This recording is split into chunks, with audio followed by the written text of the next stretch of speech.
I'm Savannah Yang. I am in wood products processing programs at UBC Faculty of Forestry. Being in this program, you can get exposed to the most advanced technology that is related to this industry.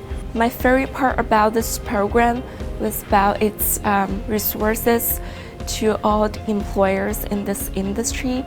So I would say the most highlight part about my experience in this program would be my co-op experience. I can learn the knowledge not just related to wood processing, but also the business aspect. And I also got outpouring support from the faculty members to get more industry experience before I graduate.